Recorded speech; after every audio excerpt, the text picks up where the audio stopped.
नमस्कार. मला माहिती आहे की आपण माझ्या कथांची अगदी आतुरतेने वाट बघत असता. पण बऱ्याच दिवसांपासून माझ्या कथा प्रसिद्ध झाल्या नाही आहेत. याबद्दल मला माफ करा. पण त्याला कारणही तसेच आहे. कारण एका दुर्धर अशा आजारामुळे मी बरेच दिवस ICUमध्ये होतो आणि त्यामुळेच माझ्या कथा प्रसिद्ध होत नव्हत्या. पण स्वामींच्या कृपेने आणि आपल्या सगळ्यांच्या प्रेमामुळे, आशीर्वादामुळे आणि आपण दिलेल्या शुभेच्छांमुळे मी त्या दुर्धर अशा आजारातून लवकरच बरा होईन अशी मला आशा आहे. म्हणूनच बरेच दिवसांपासून आपल्याशी थांबलेला हा संवाद मला पुन्हा सुरू करायचा आहे. कारण हा संवाद म्हणजे फक्त संवाद नसून माझ्यासाठी एक संजीवनीच आहे. कथा ऐकताना माझ्या आवाजामध्ये तुम्हाला काही फरक जाणवला तर आधीच मी तुमची माफी मागतो. आजची ही कथा एका सत्य घटनेवर आधारित आहे आणि ही घटना उत्तर प्रदेशातील एका छोट्या गावामध्ये 8 वर्षांपूर्वी घडली होती. ही घटना आपल्याला त्याच गावात राहणाऱ्या ब्रिजेश्वर यांनी पाठवली आहे. त्यावेळी त्या गावामध्ये कमलादेवी नावाची एक बाई राहत होती. ती बाई एकटीच राहायची कारण तिला शांती नावाची एकुलती एक मुलगी होती आणि तीही लग्न करून तिच्या सासरी म्हणजे शहरामध्ये राहायला गेली होती. तसेच त्यांचे गाव अतिशय दुर्गम भागात असल्यामुळे बरीच वर्षे झाली तिची आणि तिच्या मुलीची गाठभेट झाली नव्हती. आणि दुसरे कारण म्हणजे शांती हिचे पती, ज्यांचे नाव प्रजापती होते, ते अतिशय कडक आणि शिस्तप्रिय होते. ते शहरातील एक नामांकित वकील म्हणून प्रसिद्ध होते. त्यांचा स्वभाव अतिशय तापट आणि कडक असल्यामुळे त्यांनी शांतीला तिच्या माहेरी कधीच पाठवले नव्हते आणि शांतीनेही त्यांच्या स्वभावाला घाबरून सासरी आल्यापासून माहेरी जाण्याचे नावच काढले नव्हते. ती त्यांना अतिशय घाबरायची. पण काही वर्षांनी त्यांना मुलगी झाली. त्यांनी तिचे नाव रीना ठेवले. त्यानंतर ही बातमी कमलादेवींपर्यंत पोचली. आपल्याला नात झाली आहे हे ऐकल्यानंतर मात्र कमलादेवींच्या आनंदाला पारावारच उरला नाही. त्यांना अतिशय आनंद झाला. पण त्यांचे गाव अतिशय दुर्गम भागात असल्यामुळे आणि त्या काळात शहरात जाण्यासाठी कोणताच रस्ता उपलब्ध नसल्यामुळे त्या मनात इच्छा असून सुद्धा आपल्या नातीला बघण्यासाठी जाऊ शकल्या नाही. अशी बरीच वर्षे उलटून गेली. आता कमलादेवींचे वय झाले होते. आता आपले शेवटचे दिवस काही बाकी आहेत. म्हणून मरण्याच्या आधी एकदा तरी डोळे भरून आपल्या मुलीला आणि नातीला बघावे म्हणून त्यांनी त्यांच्याच मुलीला फोन करून सांगितले की लवकरच रीनाचा वाढदिवस येणार आहे. तेव्हा तू काही दिवसांसाठी तरी जावयांना घेऊन आपल्या घरी ये, आपल्या गावाला ये. प्लीज कृपा करून नाही म्हणू नकोस. हीच माझी शेवटची इच्छा आहे. मला फक्त एकदा डोळे भरून तुम्हा दोघींना बघायचे आहे, एवढेच माझी इच्छा आहे. मग मात्र मी माझे डोळे मिटायला मोकळे. मला आपल्या जावयांचा स्वभाव माहिती आहे. ते सहजासहजी तयार होणार नाहीत. पण त्यांचे मन तूच वळवू शकतेस. एवढी माझी शेवटची इच्छा पूर्ण कर. बाकी मला काहीच नको आहे अशी त्यांनी त्यांच्या मुलीकडे विनंती केली. पण कमलादेवींना हे माहीत नव्हते की ते त्यांच्या मुलीला त्यांच्याकडे बोलवून किती भयंकर आणि मोठी चूक करणार आहेत. जर त्यांना हे आधीच माहिती असते तर त्यांनी ही चूक कधीच केली नसती. पण म्हणतात ना, नियतीला कोणीच टाळू शकत नाही. अखेर नियतीला जे मान्य आहे तेच घडणार होते. शांतीलाही आपल्या आईला भेटण्याची बऱ्याच वर्षांची इच्छा होती. पण अर्थातच तिच्या पतींमुळे म्हणजे प्रजापतींमुळे ती पूर्ण होत नव्हती. पण अखेर कसेबसे तिने प्रजापतींचे मन वळवले आणि त्यांना सांगितले की माझी तुमच्याकडे पहिली आणि शेवटची इच्छा आहे. मला एकदाच माझ्या आईला भेटू द्या. मी तुम्हाला वचन देते, मी पुन्हा कधीच आयुष्यात तिला भेटणार नाही. फक्त एवढाच माझा हट्ट पूर्ण करा. आधी प्रजापतींनी तिच्या मागणीला नकारच दिला. पण अखेर तिने खूप विनवणी केल्यानंतर मात्र त्यांचाही नाईलाज झाला आणि तेही मग कसेबसे तयार झाले. पण त्यांनी तिच्यासमोर एक अट ठेवली की आपण रात्रीच निघायचे आणि तिथेही जास्त वेळ थांबायचे नाही आणि दुपारीच तिथून निघायचे. पण एक दिवस सुद्धा तिच्या आईच्या गावामध्ये अजिबात थांबायचे नाही. ही अट मान्य असेल तरच त्यांनी गावाला जायचे, नाहीतर अजिबात नाही. अर्थातच शांतीने आनंदाने लगेचच त्यांची ही अट मान्य केली आणि मग त्यांनी दुसऱ्या दिवशी गावाला जायचे ठरवले. शांतीने पतीची परवानगी मिळाल्यानंतर आईला कळवले की ती उद्याच रात्री ती तिच्या गावाकडे यायला निघत आहे आणि परवा सकाळपर्यंत ती घरी पोहोचेल. हे ऐकून अर्थातच कमलादेवीला खूप आनंद झाला. पण त्यानंतर त्यांच्या मनात एक विचार आला. त्यांनी शांतीला सांगितले, हे बघा, तुम्ही रात्रीच प्रवासाला निघणार आहात तेव्हा माझी तुम्हाला विनंती आहे की आपल्या गावामध्ये येण्यासाठी आता जो नवीन मोठा रस्ता झालाय ना, तो जरी लांब असला तरी त्याच रस्त्यावरून तुम्ही प्रवास करा. तुम्ही आपल्या गावामध्ये येण्यासाठी त्या जुन्या जंगलामधून जाणाऱ्या छोट्या रस्त्याने मात्र अजिबात प्रवास करू नका. ही एवढी मात्र गोष्ट लक्षात ठेवा. आणि दुसरी गोष्ट, काही झाले तरी रस्त्यामध्ये कुठेच आपली गाडी थांबवू नका. एवढ्या 2 गोष्टी मात्र लक्षात ठेवा. तेव्हा शांतीने तिच्या आईला त्याचे कारण विचारण्याचा प्रयत्न केला. तेव्हा कमलादेवीने तिला काहीच सांगितले नाही. त्या फक्त एवढेच तिला म्हणाल्या, की मी आता तुला फोनवर सांगू शकत नाही, पण वाटेल ते झाले तरी चालेल, पण जंगलातल्या त्या छोट्या रस्त्याने मात्र तुम्ही अजिबात येऊ नका. बस एवढी गोष्ट मात्र लक्षात ठेवा. शांतीला तिच्या आईचे बोलणे विचित्र वाटत होते, कारण लग्नापूर्वी त्यांनी त्या जंगलातल्या छोट्या रस्त्यातून बराच वेळा प्रवास केला होता. पण आता मात्र तिची आई त्या रस्त्याने प्रवास करायला का मनाई करत होती याचे कारण तिला कळत नव्हते. जंगलाच्या रस्त्यावरून शहरापासून ते त्यांच्या गावाकडे जवळजवळ 1 तास अगोदर पोहोचू शकत होते. पण असे असून सुद्धा तिची आई त्या रस्त्याने प्रवास न करायला का सांगत होती याचे कारण मात्र तिलाही कळत नव्हते. त्यानंतर घाई गडबडीत शांतीच्या डोक्यातून ती गोष्ट निघून गेली, कारण कधी नव्हे ते तिला आपल्या आईला भेटतो असे झाले होते. तिने लगेचच सर्वांचे सामान बांधले. रीनाही आपल्या आजीला भेटण्यासाठी फार उत्सुक होती. तीही तिच्या आजीला पहिल्यांदाच भेटणार होती. त्यानंतर मग दुसऱ्या दिवशी रात्री ते सर्वजण गाडीत बसले आणि मग गावाच्या दिशेने निघाले. साधारण 8-10 तासांचा तो प्रवास होता. 8-10 तासांनी ते कमलादेवींच्या गावाला पोहोचणार होते. त्यानंतर काही तासांचा प्रवास मात्र अगदी सुखकारक झाला. त्यानंतर अर्धा रस्ता पार केल्यानंतर अचानक त्यांना कमलादेवींच्या गावाकडे जाणारे 2 रस्ते दिसले. एक रस्ता जंगलाच्या दिशेने जाणारा होता आणि दुसरा रस्ता नवीनच बांधलेला होता. ते 2 रस्ते बघून मग प्रजापतींनी आपली गाडी थांबवली आणि मग त्यांनी शांतीला विचारले, अगं, तुझ्या आईच्या गावाकडे जाणारे हे 2 रस्ते आहेत, त्यातील कुठला रस्ता तुझ्या आईच्या गावाला जातो? तुला तर माहितीच असेल. शांती म्हणाली, मला आत्ता आठवलं. आईने मला हे आधीच सांगितलं होतं की तुम्ही गावाला येत असताना तुम्हाला 2 रस्ते दिसतील. त्यातील जंगलाचा रस्ता हा छोटा आहे आणि तो कमी वेळेत गावाला पोचवतो, आणि दुसरा रस्ता हा नवीनच बांधलेला आहे. त्याच रस्त्याने तुम्ही प्रवास करा. त्या रस्त्याने तुम्हाला थोडा वेळ लागेल, पण तो रस्ता सुरक्षित आहे. जंगलाचा रस्ता जरी छोटा असला आणि कमी वेळेत गावाला पोहोचवणारा असला तरी तो अत्यंत धोकादायक आहे. तो सुरक्षित नाही आहे. त्या रस्त्याने तुम्ही अजिबात प्रवास करू नका. तुम्हाला थोडा वेळ लागला तरी त्या नवीन रस्त्यानेच या. तोच रस्ता सुरक्षित आहे.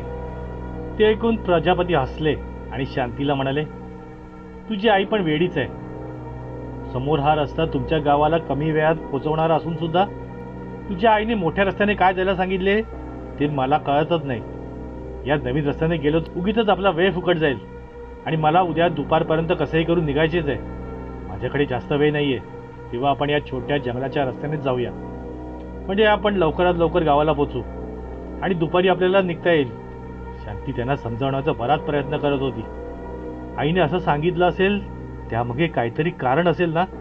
तसेच गावातले लोकही या रस्त्याने कधीच प्रवास करत नाहीत. यालाही काहीतरी कारणच असेल ना, म्हणून ते लोक या रस्त्याने जात नाहीत. ते ऐकून मग प्रजापती चिडले.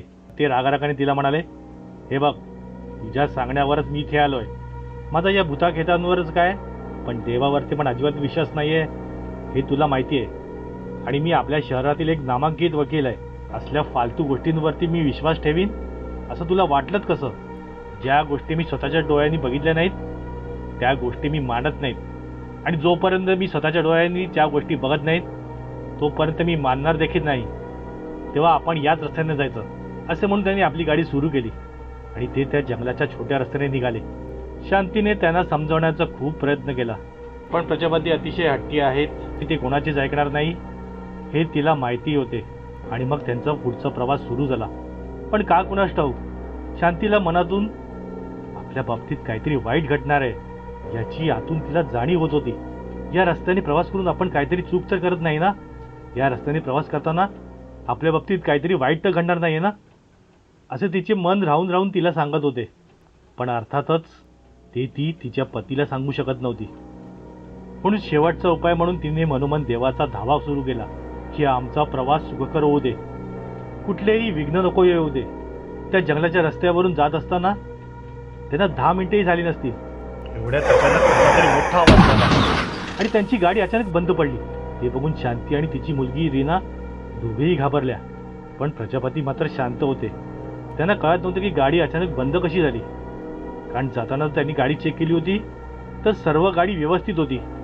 तसेच गाडीत पेट्रोलची टाकीही फुल केली होती. त्यामुळे पेट्रोल संपण्याचा प्रश्नच नव्हता.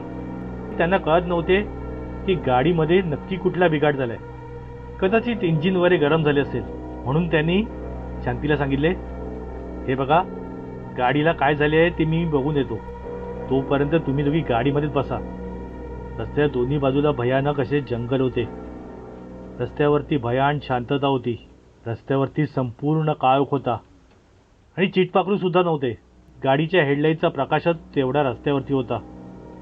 बाकी रस्त्यावरती संपूर्णपणे काळोख होता. रीनाही अतिशय घाबरलेली होती. पण शांती कशीबशी तिला शांत करत होती. शांती नको नको म्हणत असताना देखील प्रजापती गाडीच्या खाली उतरले आणि मग गाडीचे बोनेट उघडून गाडीमध्ये कोणता बिघाड झालाय ते बघू लागले. बराच वेळ झाला ते गाडी चेक करत होते. पण त्यांना त्या गाडीत विशेष काही आढळले नाही. त्यांनी बघितलं तर गाडीचे टायरही व्यवस्थित होते. मग गाडी अचानक बंद कशी झाली याचे त्याला कारणच कळत नव्हते. मग त्यांनी गाडीचे बोनेट बंद केले आणि मग शांतीला म्हणाले, हे बघ, गाडीमध्ये तर काही बिघाड झालेला दिसत नाहीये. हो, ते गाडीचे इंजिन जरा गरम झाले असावे. मी असं करतो, आजूबाजूला कुठे पाणी मिळते का ते बघतो. ते जवळपास कुठेतरी पाणी असेल. ते ऐकून शांती अतिशय घाबरली आणि त्यांना म्हणाली की हे बघा, हे जंगल आहे आणि रात्रही खूप आहे. सगळीकडे काळोख आहे. तेव्हा आम्हाला सोडून तुम्ही कुठेच जाऊ नका. शांती आणि रीना दोघेही गाडीच्या बाहेर आले होते. त्या दोघींनी प्रजापतीचा हात पकडला आणि त्यांना जाऊ नको असे सांगितले. त्यानंतर शांती त्यांना म्हणाली, तुम्ही कुठेच जाऊ नका. आपण सर्वजण गाडीमध्येच बसूया. मी आईला फोन करते. मग आई लगेचच आपल्याला मदतीसाठी कोणाला तरी नक्कीच पाठवेल. पण प्रजापती मात्र तिच्या ऐकण्याच्या मनस्थितीत नव्हते. ते तिला म्हणाले, हे बघ, माझ्याकडे जास्त वेळ नाही आहे. उद्या माझी कोर्टात केस आहे. तेव्हा काही करून मला वेळेवरती कोर्टात पोचले पाहिजे. तेव्हा आता वेळ दवडून काहीच उपयोग नाही. असे म्हणून त्यांनी गाडीत असलेली बॅटरी घेतली. त्यांना समजावून आता काहीच उपयोग होणार नाही हे आता शांतीच्या लक्षात आले होते. म्हणून ती त्यांना म्हणाली, हे बघा, जास्त लांब जाऊ नका. इकडे जवळपासच कुठे पाणी मिळतं का बघा. आणि कुठेच पाणी नसेल तर लगेचच परत या. कुठेही थांबू नका. तेव्हा प्रजापती त्यांना म्हणाले, हो ग बाई, मी 5 मिनिटातच परत येतो. इकडे जवळपासच कुठे पाणी मिळते का बघतो. नसेल तर लगेचच परत येतो. तुम्ही अजिबात माझी काळजी करू नका. तसेच तुम्ही अजिबात घाबरू नका. पण मी येईपर्यंत मात्र गाडीच्या बाहेर अजिबात पडू नका.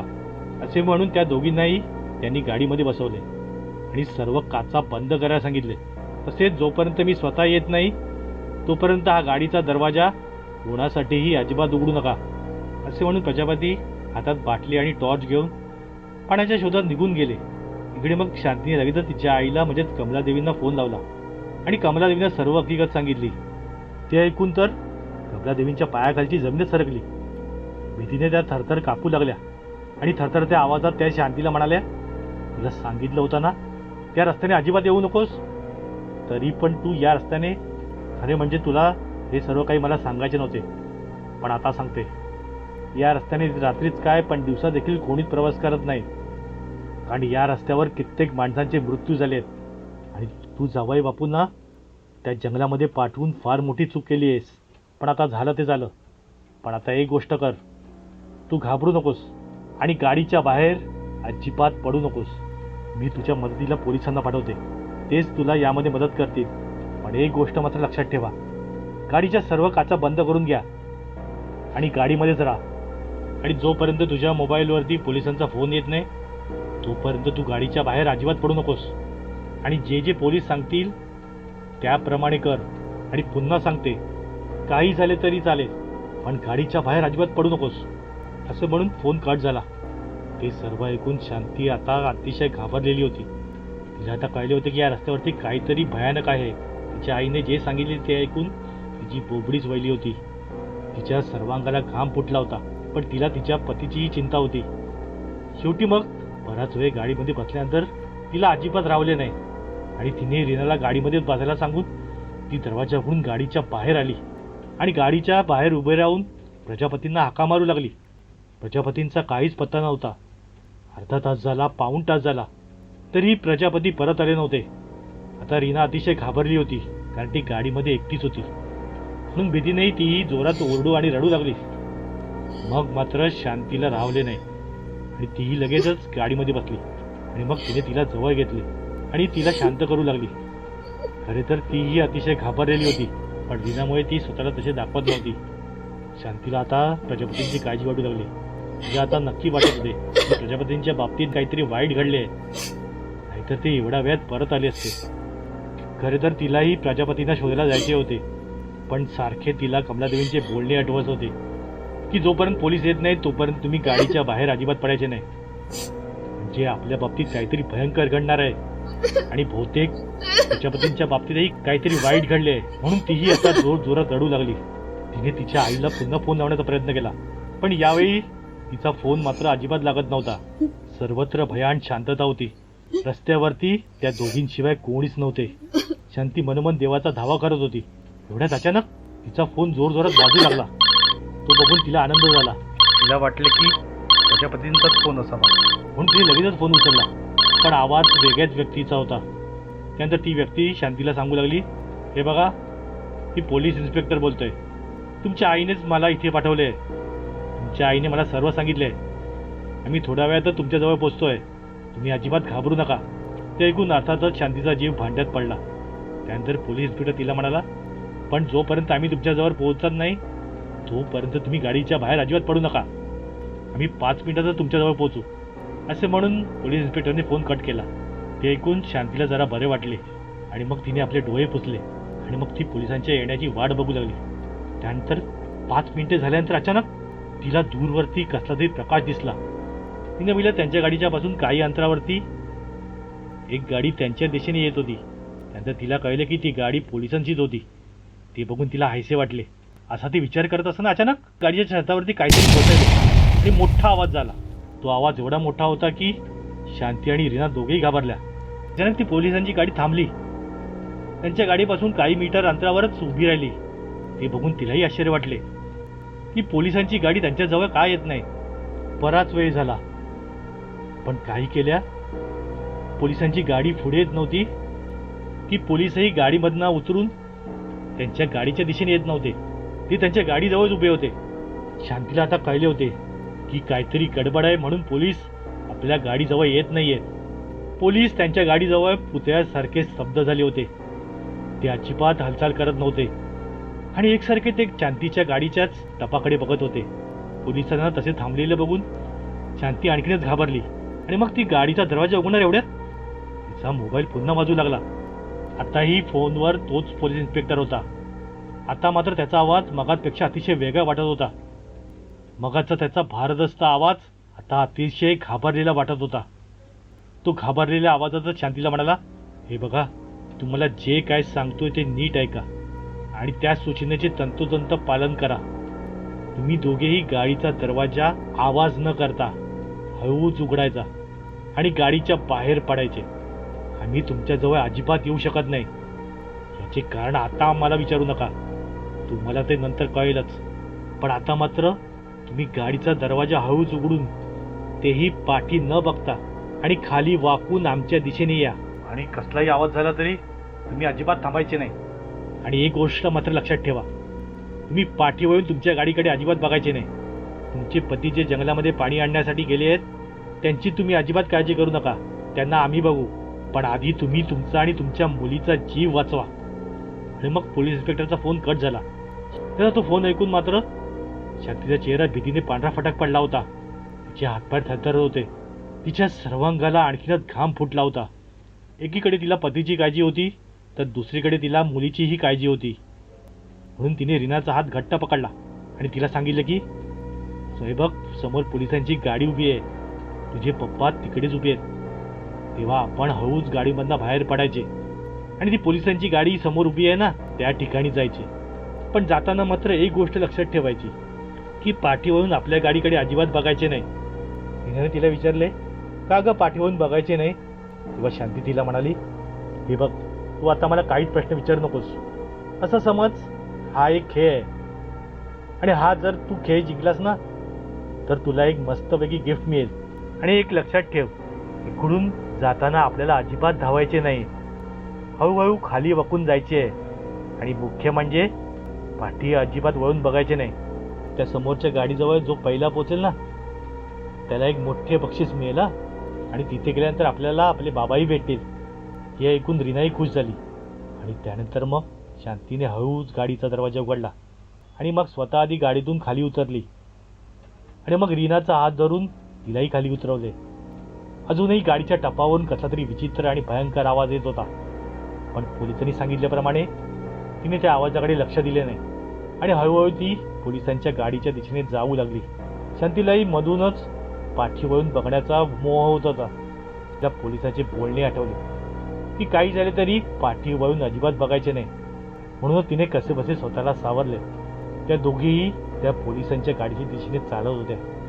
शांतीला एक गोष्ट मात्र कळली होती की आपल्या गाडीच्या टपावरती काहीतरी विचित्र आणि भयंकर घडते. आणि ते एवढे भयंकर आहे की पोलीसही त्या बाबतीत काहीच करू शकत नाही. शांती रीनाला धरून हळूहळू पुढे चालत होती. आता पोलिसांच्या गाडीजवळ पोहोचण्यात त्यांना काहीच अंतर राहिले होते. पुढ्यात अचानक रीनाला पाठीवरून बघण्याची इच्छा झाली. आणि शांतीने नको नको म्हणत असताना देखील रीनाने पाठी वळून गाडीच्या टपाकडे बघितले. आणि समोर जे दृश्य बघितले ते पाहून रीनाची बोबडीच वळली आणि तिचे भीतीने हातपाय थरथरू लागले. सर्वांगाला घाम फुटला आणि ती भीतीने जोरात ओरडणारच होती. एवढ्यात शांतीने तिचे तोंड दाबून धरले.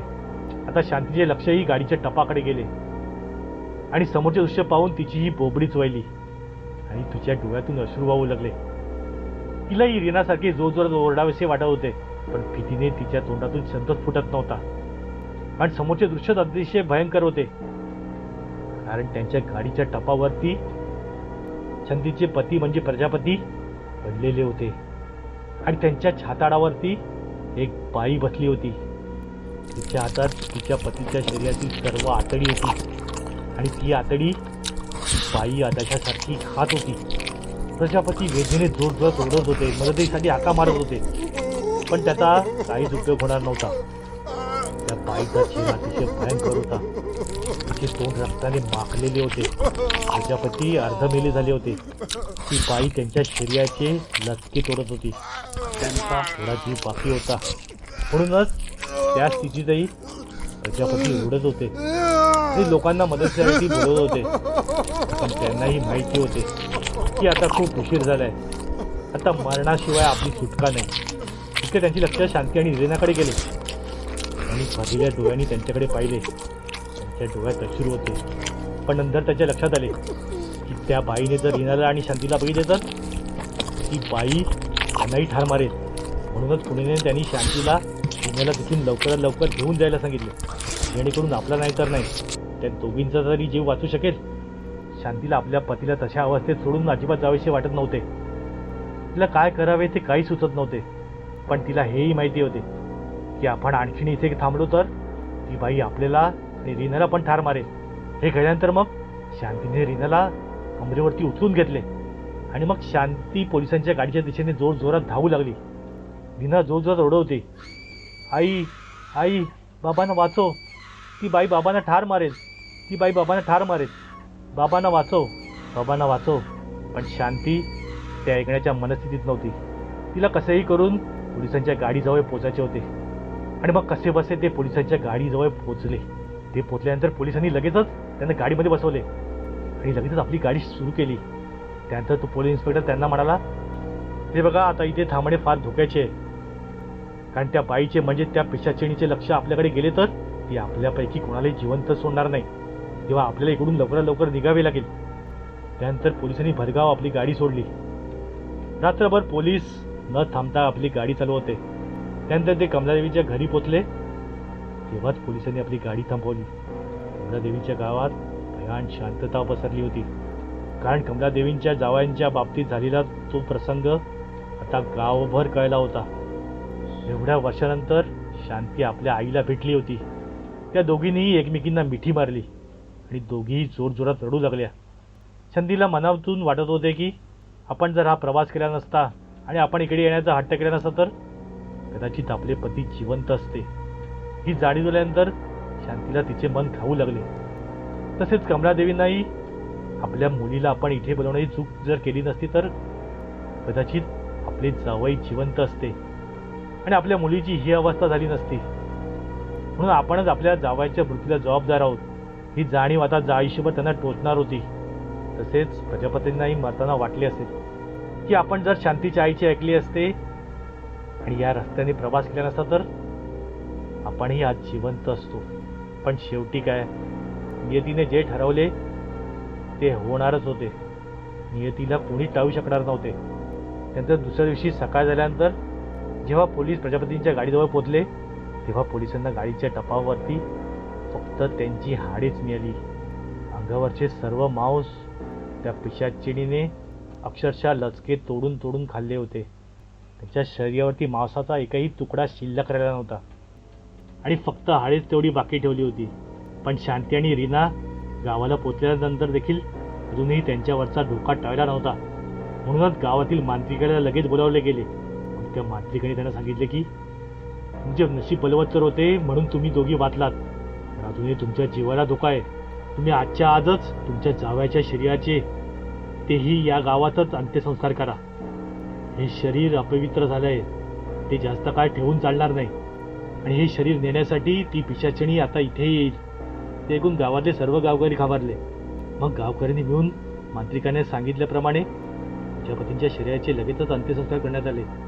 त्यानंतर त्या मांत्रिकाने कमलादेवीने सांगितले, तुमच्या मुलीच्या आणि नातीच्या जीवाला अजूनही धोका आहे, तेव्हा आजची रात्र तुम्ही कशी बशी करून तुमच्या घरातच काढा आणि आजची रात्र काही झाले तरी चालेल, तुम्ही अजिबात घराच्या बाहेर पडायचे नाही. मला तुमच्या घराच्या बाहेरून चित्रविचित्र गोष्टी दिसतील, भयानक असे आवाज येतील. ते आवाज तुमच्या जवळच्या नातेवाईकांचे असतील. ते आवाज तुम्हाला संमोहित करतील. तुम्ही त्या आवाजांकडे अजिबात लक्ष द्यायचे नाही आणि घराच्या बाहेरही पाऊल ठेवायचे नाही. ती पिशाचिणी कोणाचेही रूप घेऊन तुम्हाला हाक मारेल, नाहीतर ती पिशाचिणी तुम्हाला तिच्याबरोबर घेऊन जाईल आणि ठार मारेल. तो आजची रात्र मात्र घराच्या बाहेर अजिबात जाऊ नका. असं म्हणून त्या मांत्रिकाने तोंडाने मंत्र पुटपुटत त्याच्या हातातल्या राखेने त्यांच्या घराभोवती गोल रिंगण आखले आणि तो तिथून निघून गेला. त्यानंतर कमलादेवी, रीना आणि शांती तिघी दरवाजे खिडक्या बंद करून घरामध्येच बसल्या. त्या तिघेही घाबरल्या होत्या. त्यानंतर रात्र झाली. रात्री 12पर्यंत सर्व काही सामान्य होते. पण अचानक रात्रीचे 12:30 वाजता त्यांचा दरवाजा जोरजोरात ठोकू लागले. त्यांच्या दरवाजाला जोरजोरात कोणीतरी धक्का मारू लागले. तसेच कोणीतरी त्याच्या नावाने हाका मारू लागले. तो आवाज त्यांच्या ओळखीचा होता. त्यानंतर त्यांनी तो आवाज नीट ओळखला. तो आवाज चक्क तिच्यात मेलेल्या पतीचा म्हणजेच प्रजापतींचा होता. तिने बराच मनावरती संयम ठेवला. त्यानंतर मात्र तिला अजिबात राहवले नाही. म्हणूनच तिने खिडकीमधून हळूच बघितले तर समोर तिने जे दृश्य बघितले ते पाहून तिच्या पायाखालची जमीनच सरकली. कारण त्यांच्या दरवाजाच्या बाहेर अंगणामध्ये चक्क तिचे पती म्हणजे प्रजापती जिवंत उभे होते आणि ते तिला आणि रीनाला बाहेर येण्याचे सांगत होते. ते मोठ्याने बोलत होते, अगं मी आलोय, तू दरवाजा का बंद करून घेतलायस? मी तुम्हाला दोघींना नेण्यासाठी आलोय. आपल्याला घरी जायचे आहे ना, उशीर होतोय. मी तुला सांगितले होते ना, काल माझी कोर्टामध्ये केस आहे, आपल्या घरी जायचे. ते ऐकून कमलादेवी घाबरल्या. रीना मात्र गाढ झोपली होती. एक बरे झाले होते. असे बराच वेळ चालले. एक वेळ शांतीला दरवाजा उघडण्याचा मोह झाला, पण कमलादेवीने कसे बसे तिला थांबवले आणि तिला सांगितले की जो बाहेर आहे तो तुझा नवरा नाहीये, तुझा नवरा मेला आहे आणि त्या बाईने तुझ्या नवऱ्याचे रूप घेतले किंवा त्या पिशाचिणीच्या सांगण्यावरूनच तुझा नवरा तुम्हा दोघांना नेण्यासाठी आलाय. तेव्हा तू दरवाजा अजिबात उघडू नकोस, नाहीतर नवऱ्याप्रमाणे आपल्या पोरीलाही गमावून बघशील. ते ऐकून मग शांती ही भानावर आली आणि मग तिने स्वतःला कसेबसे सावरले. त्यानंतर मग कोणीच दरवाजा उघडत नाही हे पाहून मग अशी मृदू असणाऱ्या प्रजापतींचा आवाज अचानक बदलला आणि ते तिला म्हणू लागले, हे बघ, मी तुम्हा दोघींनाही नेण्यासाठी आलोय. मी तुम्हा दोघींनाही नेणार. तुम्हा दोघींनाही कोणीच वाचू शकत नाही. जगातली कुठलीच शक्ती माझ्यापासून तुम्हा दोघींनाही वाचू शकत नाही. तुम्हा दोघींनाही मी माझ्यावर नेणार. आणि मग शांतीने बघितले तर अचानक मग प्रजापतींचे रूप बदलले. त्यांच्या जागी आता ती गाडीवरती टपावर बसलेली पिशाचिणीच बाहेर हसत उभी होती आणि ती खुणीने त्यांना सांगत होती की जसे तुझ्या नवऱ्या ठार मारले तसे तुला आणि तुझ्या मुलीलाही मी सोडणार नाही. ते बघून मग शांती आणि कमलादेवी दोघेही घाबरल्या. त्या भीतीने थरथर कापत होत्या. त्यांच्या सर्वांगाला घाम फुटला होता. पण त्यांना मांत्रिकाचे बोलणे आठवत होते की पहाट होईपर्यंत दरवाजा अजिबात उघडायचा नाही आणि घराच्या बाहेर अजिबात पडायचे नाही. त्यानंतर रात्रभर त्यांच्या घराच्या बाहेरून त्या विचित्र बाईच्या जोरात किंचाळण्याचे ओरडण्याचे आवाज येत होते. पण जशी पहाट झाली तसे तिचे आवाज येण्याचे अचानक बंद झाले आणि सर्वत्र भयान शांतता पसरली. त्यानंतर मग तो सकाळ झाल्यानंतर मांत्रिक आला आणि तो त्यांना म्हणाला, हे बघा, आता घाबरण्याचे काहीच कारण नाही, पण आता तुम्हाला एक काळजी मात्र घ्यावी लागेल की पिशाचिनी आता तुम्हाला कधीच त्रास देणार नाही. पण एक गोष्ट मात्र लक्षात ठेवा, ज्या रस्त्याने तुम्ही आलात त्या रस्त्यावरती तुमच्या परतण्याची ती नेहमी वाट बघत असेल. तेव्हा एक गोष्ट मात्र तुम्ही करायची की तुम्ही आता गाडीने अजिबात प्रवास करायचा नाही. मी इकडूनच जवळच्या शहरात जाऊन विमानाने आपल्या घरी जा. आणि दुसरी एक महत्त्वाची गोष्ट लक्षात ठेवा. त्यानंतर त्यांनी शांतीला आणि रीनाला सांगितले की तुम्ही दोघी पुन्हा या गावात कधीच परतायचे नाही. काहीही झाले तरी चालेल, तुम्ही या गावात कधीच यायचे नाही, कारण तुम्ही या गावात पुन्हा येण्याचा प्रयत्न जरी केलात तर ती बाई तुमचा बळी घेतल्याशिवाय राहणार नाही. या दोन गोष्टी तुम्हाला आयुष्यभर पाळाव्याच लागतील. ते सर्व ऐकून रीनाला, शांतीला आणि कमलादेवींना एक फार मोठा धक्का बसला, कारण त्या आयुष्यभर कधीच भेटू शकणार नव्हत्या. म्हणजे ही त्यांची शेवटची भेट होती. आणि त्यानंतर त्यांनी त्या मांत्रिकाने सांगितलेल्या सूचनाचे तंतोतंत पालन केले. त्या घटनेपासून ते आज तागायत त्या कधीच एकमेकांना भेटल्या नाहीत आणि शांतीही त्या गावामध्ये कधीच गेली नाही. त्या दोघीही फोनवरतूनच एकमेकांची चौकशी करतात. पण कमलादेवींच्या मनातून सुद्धा ते आपल्या लाडक्या लेकीला आणि नातीला भेटू शकत नाहीत आणि आपल्या लेकीच्या दुःखाला म्हणजे जावयाच्या मृत्यूला आपणच जबाबदार आहोत असे त्या मानतात. आपण जर त्यावेळी भेटीचा आग्रह केला नसता तर कदाचित हे सर्व झालेच नसते असे आजही त्यांना वाटते. आणि म्हणूनच त्या दुःखाच्या ओझ्याखाली आजही आपले आयुष्य जगत आहेत आणि जगत राहणार आहे. ती त्यांची पहिली आणि शेवटची भेट होती. आजही त्या गावातले लोक रात्रीच काय पण दिवसासुद्धा त्या रस्त्याने जात नाहीत. त्यावेळीच्या सरकारने या घटनेची फार मोठी दखल घेतली, कारण एका मोठ्या नामांकित वकिलाचा आकस्मिक आणि विचित्ररित्या मृत्यू झाला होता आणि यामागचे त्यांना कारण माहीत असून सुद्धा ते कोणाला सांगू शकत नव्हते. म्हणूनच सरकारने या घटनेची वाच्यता कुठेच न करण्याची ठरवली आणि लोकांनाही या घटनेबद्दल कुठेही वाच्यता करण्यास मनाई केली. त्यानंतर सरकारने त्या रस्त्यावरती पोलिसांची लगेचच एक तुकडी तैनात केली आणि त्या रस्त्याची नाकाबंदी केली आणि ती आज तागायत कायम आहे. आज त्या रस्त्याने प्रवास करणाऱ्या प्रत्येक प्रवाशांना पोलीस सावध करतात आणि दुसऱ्या रस्त्याने प्रवास करायला सांगतात. लोक सांगतात की त्या रस्त्यावर दिसणारी बाई म्हणजे पिशाचिनी. तिचा काही वर्षांपूर्वी त्याच रस्त्यावरती तिच्या नवऱ्याने खून केला होता आणि तिचे प्रेत त्याच रस्त्यावरती टाकले होते. आधी नवऱ्याला वाटले की त्याची बायको मेली आहे, पण तसे नसून त्याने तिला ठार मारण्याचा प्रयत्न केल्यानंतरही ती जिवंत होती आणि त्या रस्त्याने जाणाऱ्या प्रत्येकाकडे ती हॉस्पिटल नेण्याची विनंती करत होती, पण तिच्या मदतीला कोणीच थांबले नाही. तेवढ्यात अचानक एक ट्रक आला आणि तिच्या शरीरावरून गेला. तिच्या शरीराचा पार चेंदामेंदा झाला आणि त्यातच तिचा दुर्दैवी अंत झाला. म्हणूनच तिचा आत्मा भटकत राहिला. तिच्या आत्म्याला शांती मिळाली नाही. तिच्या आत्म्याला सूड उगवायचा होता तिचा खून करणारा नवऱ्याचा, तसेच त्या रस्त्यावरून ज्यांनी ज्यांनी तिची मदत केली नाही त्या लोकांचा तिला बदला घ्यायचा होता. आणि म्हणूनच त्या दिवसापासून ते आज तागायत ती त्या रस्त्यावर जाणाऱ्या प्रत्येक माणसाचा बळी घेते आणि अर्थातच तेथील प्रशासनाला आणि पोलिसांनाही हे माहिती आहे. पण असे असून सुद्धा म्हणजे या रस्त्यावर होणाऱ्या हत्या थांबवू शकत नाही. म्हणूनच तेव्हापासून ते आज तागायत दररोज रात्री हा रस्ता लोकांसाठी बंद केला जातो आणि या रस्त्याच्या दोन्ही बाजूला पोलिसांची नाकाबंदी असते, जेणेकरून या रस्त्याने कोणत्याही माणसाचा बळी जाऊ नये. दिवसा मात्र हा रस्ता सर्वांसाठी उघडा असतो, पण असे असून सुद्धा दिवसा देखील या रस्त्याने कोणीच लोक प्रवास करत नाही. श्रद्धा आणि अंधश्रद्धा यामध्ये एक धूसर अशी रेषा असते आणि आपल्या वडीलधाऱ्या मंडळींचा सल्ला हा कायम त्यांना आलेल्या अनुभवावरती अवलंबून असतो. त्यामुळे वडीलधाऱ्या मंडळींच्या सल्ल्यांकडे दुर्लक्ष करण्यापेक्षा ते पाहिले तर कदाचित कोणत्याही व्यक्तीच्या बाबतीत कधीच वाईट घटना घडणार नाही.